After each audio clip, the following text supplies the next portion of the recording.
Dani Pedrosa's surely going to win this race. His second in succession. Dani Pedrosa wins here in Bruno from Hoy Lorenzo. 31 kemenangan, Grand Prix, 112 podium, 13 musim penuh membela Repsol Honda, 3 kali hampir meraih gelar juara dunia, tapi selalu runner-up. Namun tak pernah sekalipun menjadi juara dunia MotoGP. Daniel Pedrosa Ramal, yang dijuluki The Little Samurai, adalah pembalap paling sukses yang tak pernah meraih mahkota kelas utama. Tingginya hanya 1,57 meter, beratnya cuma 50 kg. Angka-angka ini bukan sekadar statistik biasa. Ini adalah penjara yang diciptakan oleh hukum fisika. Kutukan yang sudah melekat sejak ia dilahirkan. Kisah ini bukan tentang apa yang gagal ia raih. Ini tentang bagaimana fisika bilang mustahil, tapi presisi membuatnya menjadi kenyataan. Ini kisah tentang pembalap yang terlalu kecil untuk dunia balapnya, namun terlalu besar untuk bisa dilupakan. Selamat datang di channel Doksa, The Story of MotoGP. 29 September 1985, Sabadell, Spanyol. Seorang anak laki-laki terlahir dengan tubuh lebih kecil dari kebanyakan anak lainnya. Dunia akan memanggilnya La Pulga, yang artinya si kutu. Julukan yang awalnya adalah ejekan, tapi kelak akan berubah menjadi kehormatan. Karena Dani Pedrosa akan membuktikan bahwa ukuran tubuh tidak ada hubungannya dengan kemampuan. Tahun 2001, usia 16 tahun. Ia debut di Grand Prix kelas 125 cc, membela Honda di bawah bimbingan Alberto Puig. 2 podium di musim pertamanya, posisi 8 di klasemen akhir. Angka yang terlihat biasa saja, tapi ini adalah pernyataan jelas, pembalap ini berbeda. Ia menjadi podium finisher Grand Prix termuda Spanyol saat itu, tapi bukan karena gaya balapnya agresif, bukan karena keberaniannya yang nekat.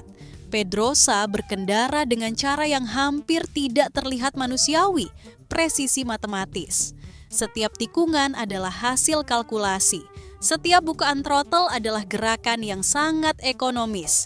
Tidak ada energi yang terbuang sia-sia. Tidak ada gerakan yang berlebihan.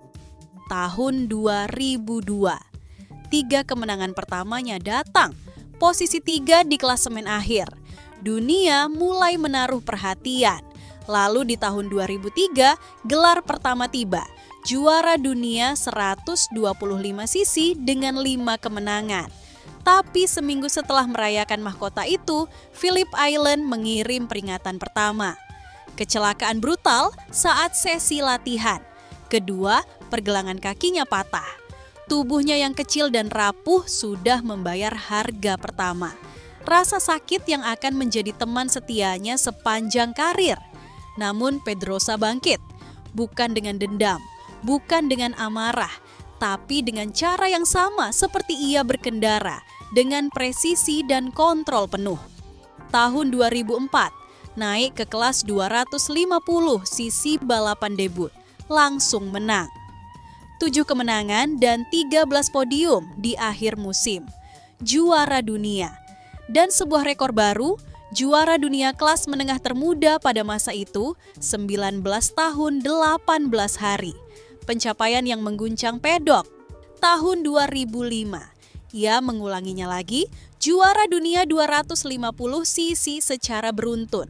8 kemenangan, 14 podium. Meski sempat cedera bahu di Jepang, ia tetap dominan. Tidak ada yang bisa menghentikan momentum The Little Samurai. 3 gelar juara dunia di kelas junior, 23 kemenangan, 41 podium. Angka-angka ini bukan kebetulan. Ini hasil dari filosofi berkendara yang unik.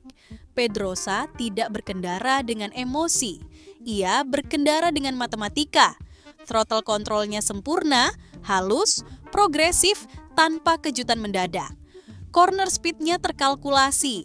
Ia tahu persis kapan harus mengerem, kapan harus membuka gas.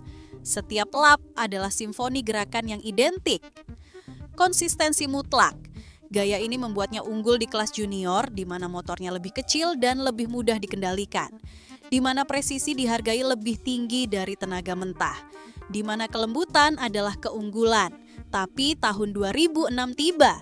Pedrosa naik ke MotoGP kelas tertinggi. Dan di sini aturan mainnya berbeda. Di sini fisika tidak berpihak pada yang kecil. Di sini massa tubuh adalah segalanya. Gaya balapnya yang sama, halus, presisi, kontrol penuh akan menjadi senjata terbesarnya, sekaligus kutukan terbesarnya. Jerez, 2006, debut MotoGP, podium di balapan pertama, dunia tercengang. 4 balapan kemudian, Grand Prix Cina, kemenangan pertama di kelas utama. Ia menjadi pembalap termuda kedua yang menang di MotoGP. The Little Samurai telah tiba, tapi euforia itu tidak bertahan lama. Estoril 2006, Pedrosa menabrak rekan setimnya sendiri, Nicky Hayden, dalam insiden yang hampir menghancurkan peluang gelar Hayden. Tabrakan itu bukan sekadar kecelakaan balap biasa. Ini adalah awal konflik internal yang akan membayangi Pedrosa sepanjang karirnya. Manajer Pedrosa, Alberto Puig, bahkan secara terbuka menuduh Hayden hanya menyalin data telemetri Pedrosa. Tuduhan yang brutal. Hubungan di garasi Repsol Honda menjadi dingin. Bukan lagi satu tim, tapi 2 kubu yang terpisah. Indianapolis 2008, sebuah dinding pembatas didirikan di tengah garasi Honda. Dinding fisik untuk mencegah pertukaran informasi antara kru Pedrosa dan Hayden. Rivalitas bukan hanya di lintasan lagi, ia juga hidup di dalam tim, racun yang perlahan menyebar. Tapi rivalitas eksternal bukanlah masalah terbesar Pedrosa. Musuh terbesarnya adalah fisika itu sendiri. Tahun 2007, runner-up kejuaraan, tahun 2010, runner-up lagi, tahun 2012, runner-up untuk ketiga kalinya. Musim 2012 adalah puncak kecepatannya. 7 kemenangan dalam satu musim, rekor tertinggi Pedrosa. Tapi yang dapat gelar adalah Jorge Lorenzo. Pedrosa adalah pembalap tercepat yang tidak bisa memenangkan championship. Kenapa? 1,57 meter, 50 kg. Angka ini adalah penjara yang tak terlihat. Kutukan yang tidak bisa dioperasi, tidak bisa dilatih, tidak bisa diatasi dengan skill atau keberanian. Di MotoGP, pengereman adalah segalanya. Semakin keras Anda mengerem, semakin cepat Anda masuk tikungan, semakin awal Anda bisa membuka throttle keluar dari corner. Tapi pengereman butuh massa tubuh. Ketika pembalap menekan tuas rem, mereka harus memindahkan beban tubuh ke depan supaya ban depan mendapat tekanan lebih besar. Semakin berat pembalapnya, semakin besar tekanannya, semakin pendek jarak pengeremannya. Pedrosa tidak punya massa itu. Setiap braking zone adalah kerugian baginya. Setiap tikungan cepat adalah handicap struktural. Fisika tidak peduli pada skill, tidak peduli pada presisi, tidak peduli pada pengorbanan, dan tubuhnya yang rapuh terus menagih harga yang semakin mahal. Lebih dari 200 jahitan tersebar di seluruh tubuhnya. Bukti dari akumulasi kecelakaan dan operasi, lebih dari 7 kali operasi pada tulang selangka yang sama. Patah, sembuh, patah lagi, sembuh lagi. Siklus penderitaan yang tak ada ujungnya. Cedera berat seperti patah ganda pada pergelangan kaki dan bahu di Jepang telah membuatnya akrab dengan risiko tertinggi. Kondisinya selalu genting, setiap balapan terasa seperti taruhan di mana nasib medis dan kelanjutan karirnya ditentukan oleh roda nasib berikutnya. Tahun 2015, chronic compartment syndrome. Ampam menyerang lengan kanannya. Kondisi di mana otot membengkak dalam ruang tertutup fasia, memotong aliran darah, dan menyebabkan rasa sakit luar biasa. 2 operasi fasiotomi standar dilakukan. Keduanya gagal. Rasa sakitnya tidak hilang, bahkan memburuk. Pedrosa tidak bisa menggenggam throttle dengan benar, tidak bisa menahan getaran motor selama race. Setiap lap adalah siksaan. Pilihannya ada dua, berhenti total atau ambil risiko terakhir. Ia memilih radikal fasiektomi via microsurgery. Prosedur ekstrem di mana seluruh lapisan fasia otot lengannya diangkat secara permanen. Operasi berlangsung lebih dari 2 jam. Risiko komplikasinya tinggi, tapi ini adalah langkah terakhir dalam pengobatan arm pump. Prosedur ini memaksanya absen dari beberapa balapan, mengakhiri peluang gelarnya di musim 2015. Tapi ia kembali. Karena berhenti bukan pilihan bagi The Little Samurai. Rasa sakit adalah harga yang harus dibayar. Dan ia selalu membayarnya. Tapi konflik terbesar belum datang. Tahun 2013, Marc Marquez tiba di Repsol Honda sebagai rekan setim. Rookie yang langsung memenangkan gelar di musim pertamanya. Fenomena yang mengubah segalanya, Pedrosa mengakuinya dengan kejujuran yang menyakitkan, Marquez adalah racun baginya. Bukan karena Marquez jahat, bukan karena Marquez tidak menghormatinya, tapi karena Marquez terlalu jenius. Marquez punya kemampuan supernatural untuk mencetak lap time cepat bahkan ketika setup motornya buruk. Bahkan ketika motornya tidak balance, bahkan ketika kondisinya tidak ideal, kemampuan adaptif Marquez yang luar biasa justru menjadi handicap bagi insinyur Honda.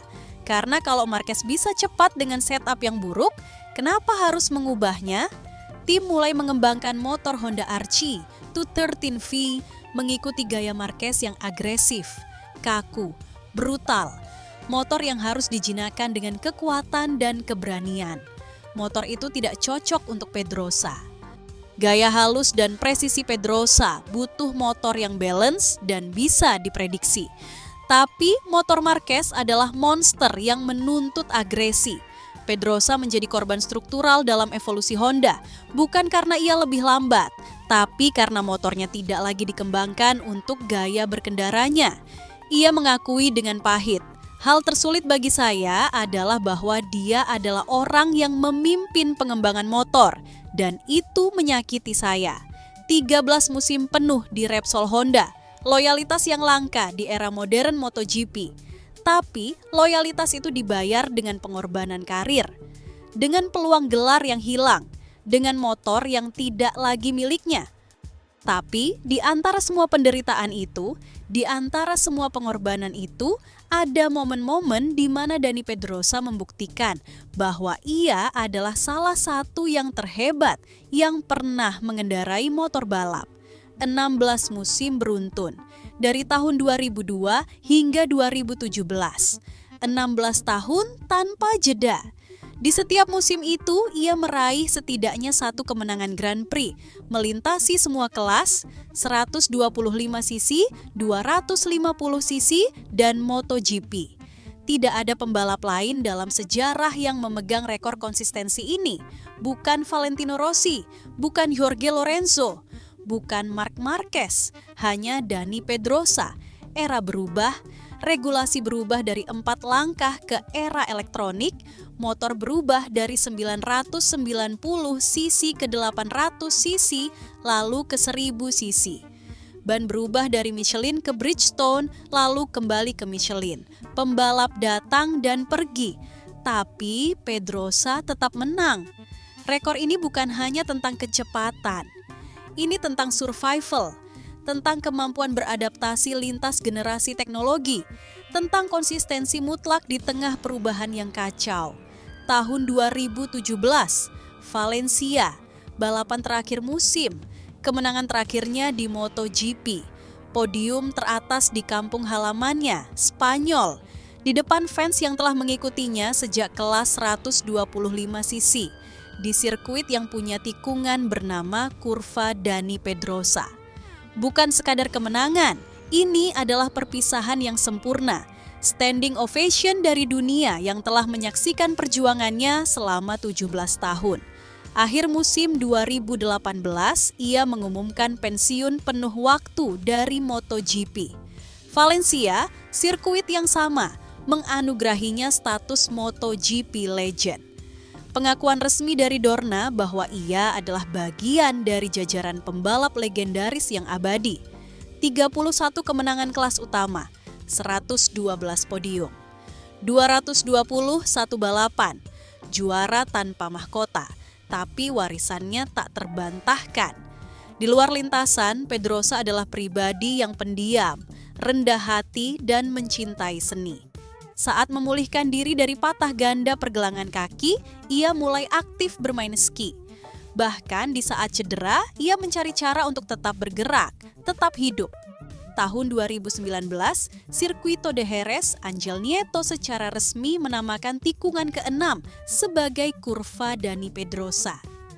Warisannya terukir permanen di aspal, di tikungan yang akan dilalui pembalap generasi berikutnya, mengingat nama pembalap yang terlalu kecil untuk dunianya, namun terlalu besar untuk dilupakan.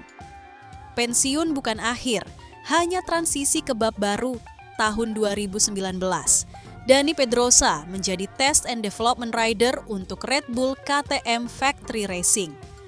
13 musim pengalaman di Honda, data yang tak ternilai, semuanya kini dituangkan ke dalam evolusi KTM RCI 16. Perannya diakui vital. Feedback teknisnya, kemampuan mengartikulasikan masalah motor dengan presisi, menjadikannya arsitek tak terlihat di balik kesuksesan KTM modern. Motor yang dulu struggle di midfield kini bersaing untuk podium dan kemenangan. Dan kemudian, wildcard entries-nya membuktikan bahwa skill dan kelas itu permanen. Tahun 2021, Styrian Grand Prix, wildcard pertama, finish posisi ke-10 tahun 2023. Ia memimpin Free Practice 1, mengalahkan full-time riders. Finish posisi 6 di sprint, posisi 7 di race. Misano 2 kali finish posisi 4. Jerez Sprint Race. Ia finish posisi keempat, kemudian dipromosikan ke podium ketiga setelah Fabio Quartararo kena penalti tekanan ban. Podium pertama sejak kemenangan Valencia tahun 2017, 7 tahun berlalu. Tapi kecepatannya masih ada. Yang luar biasa, Pedrosa bahkan tidak tahu ia memperebutkan podium. Saat melintasi garis finish, ia mengira hanya finish posisi 6 atau 7. Podium yang tidak disengaja, tapi membuktikan segalanya bahwa keahliannya abadi. Di luar MotoGP, ia berkompetisi di Lamborghini Super Trofeo Europe dan GT2 European Series. Berbeda dengan Valentino Rossi yang langsung masuk GT3i, Pedrosa jujur mengakui ia jauh dari level yang dibutuhkan untuk bersaing di mesin GT3i. Tujuannya hanya untuk bersenang-senang, mempelajari disiplin baru, rendah hati, bahkan di olahraga baru. The Little Samurai tidak pernah memakai mahkota, tapi warisannya abadi. Terima kasih sudah menonton video ini. Jangan lupa untuk subscribe karena perjalanan kita belum berakhir, masih banyak kisah seru di balik lintasan yang menanti untuk diceritakan. Siapa pembalap legendaris yang ingin kamu dengar kisahnya? Tulis di kolom komentar. Sampai jumpa di video selanjutnya.